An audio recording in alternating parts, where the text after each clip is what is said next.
On one cold, wintry night in December of 1900, something unusual and shocking had happened at the lighthouse on Flannan Isles. What should have been a normal routine day for the crew ended up being something that no one was, or is, sure about. Join us as we delve into the disappearance case at the Flannan Isles Lighthouse.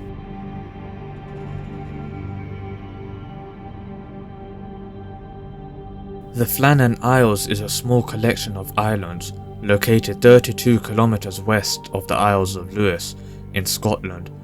Within the Isles, the lighthouse sits near the highest point of Eilean Mor, one of the many isles scattered in the area. Constructed in 1899 and designed by David Allen Stevenson, the lighthouse stands at 101 meters tall and was automated in 1971. With the site shrouded in so much mystery, it is a normal response for people to speculate on what happened on that one unfortunate night in 1900.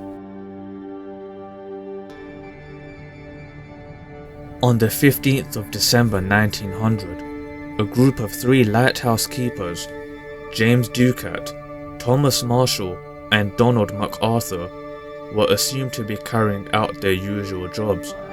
However, something was off. When the steamer, named Archer, was passing by from Philadelphia to Leith, the crew noticed that the light of the Flannan Isles Lighthouse was off. Something had occurred here. 3 days after the sighting, when the Archer docked, the news was passed on to the Northern Lighthouse Board. After hearing of the odd news, the board decided to dispatch a relief ship, named Hesperus, to investigate what had happened. However, due to adverse weather conditions, the ship arrived on the 26th of December, 9 whole days after the sighting.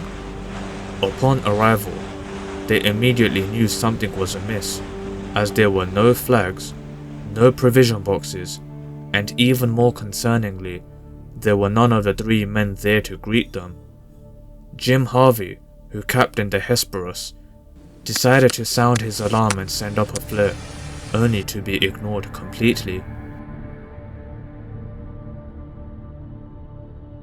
The relief lighthouse keeper, Joseph Moore, initially went to the shore alone and found no sign of life, with the entrance gate and the main door of the compound closed, before he went to the lighthouse to inspect. When he got to the lighthouse, he noticed that the clock on the kitchen wall had stopped.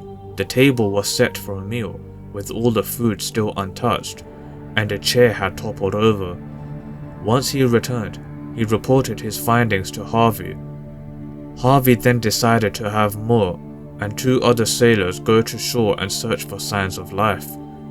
All they discovered were that lamps had been cleaned and refilled, along with some oilskins, meaning one of the keepers had left the lighthouse without them. However, there were no signs of any of the keepers in the lighthouse or on the island. They then decided to have Moore and 3 volunteer seamen stay on the island to attend to the lighthouse as the Hesperus headed back to Lewis. Captain Harvey sent a telegram to the Northern Lighthouse Board stating, "A dreadful accident had happened at the Flannans. The 3 keepers, Ducat, Marshall, and the occasional have disappeared from the island. The clocks were stopped and other signs indicated that the accident must have happened about a week ago. Poor fellows, they must have been blown over the cliffs or drowned trying to secure a crane."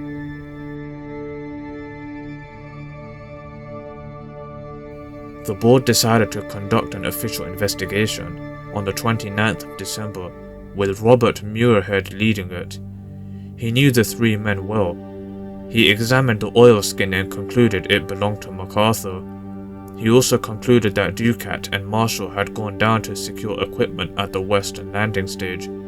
He reported, "From evidence which I was able to procure, I was satisfied that the men had been on duty up till dinner time on the 15th of December, that they had gone down to secure a box which was secured in a crevice in the rock, and that an extra large wave had rushed up the rock, going above the men, before coming down with immense force, sweeping them away completely. With this, the official investigation had been concluded, but what exactly had happened? Let's look at some possibilities.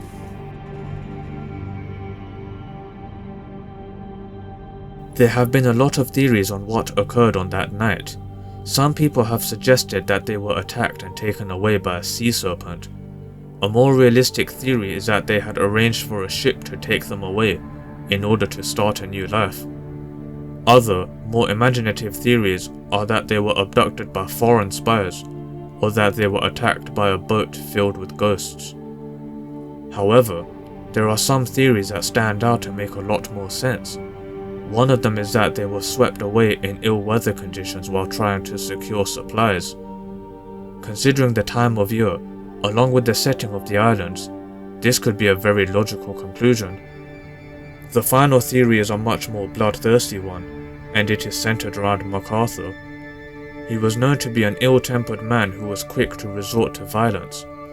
For a man like this, confined in a small building on a desolate island, it is entirely possible that one small disagreement could have tipped him over the edge.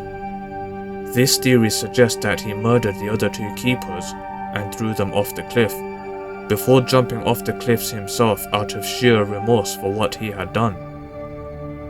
Sadly, the real reason for the disappearance of these unfortunate lighthouse keepers will never be known. All we can hope for is that their families were able to grieve their loss and move on from the tragedy that had occurred. The Flannan Isles mystery to this day remains one of the most curious cases in history. What is your opinion? What do you think happened to these men on that fateful night in December? Let us know in the comments below.